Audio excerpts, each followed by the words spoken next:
চাঁদপুরের মতলব উত্তরের উপজেলার সারেপাসানি গ্রামের ছোট্ট শিশু সোহান ফুটবলের নিজের অসাধারণ দক্ষতা দেখিয়ে মুগ্ধ করছে এলাকাবাসীকে। কেউ কেউ তাকে বলছেন খুদে মেসি।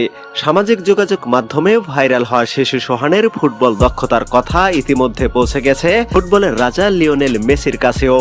ধুলোমাখা মাঠে খালি পায়ে দৌড়াচ্ছে এক ছোট্ট শিশু, বয়স মাত্র 5.5 বছর, কিন্তু তার প্রতিটি স্পর্শে ফুটবল যেন জীবন্ত হয়ে উঠেছে।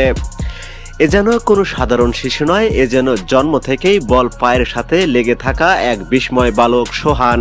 তার রেইনবো ফিলিক প্রতিপক্ষকে কাটিয়ে বিদ্যুতের গতিতে এগিয়ে যাওয়া আর মিনিটের পর মিনিট বল পায়ে রাখা, যা আমরা সাধারণত বিশ্ব তারকাদের খেলায় দেখে থাকি, সোহান সেটি করেছে অবলীলায়, যেন খেলাটা তার রক্তে মিশে আছে।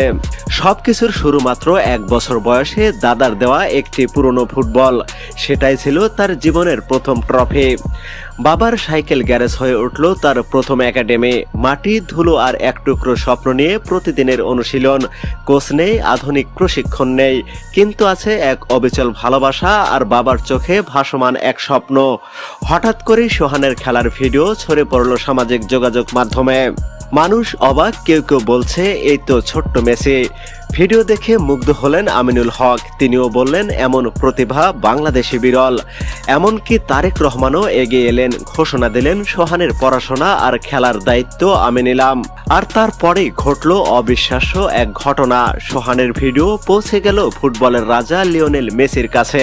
ভিডিও দেখে মেসি থমকে গেলেন আর বললেন ওর স্কিল অবিশ্বাস্য। 5.5 বছর বয়সে এত সুন্দর ড্রিবলিং, বল নিয়ন্ত্রণ, যা দেখে আমিও অবাক। অবশেষে এই খুদে ম্যাচের জন্য বার্তা দিলেন বাংলাদেশের দায়িত্বশীলদের কাছে। মেসি বললেন ওকে ভালোভাবে প্রশিক্ষণ দিন, আমার দোয়া রইল একদিন ও আমার লেভেলে খেলবে। এখন প্রশ্ন একটাই, আমরা কি পারবো এই বিস্ময় বালককে সঠিক পথ দেখাতে? যদি পারি তবে হয়তো একদিন বিশ্বকাপের মঞ্চে লাল সবুজের পতাকা উড়বে আর দর্শক গ্যালারিতে দাঁড়িয়ে বলবে সেই তো আমাদের সোহান, বাংলাদেশের গর্ব।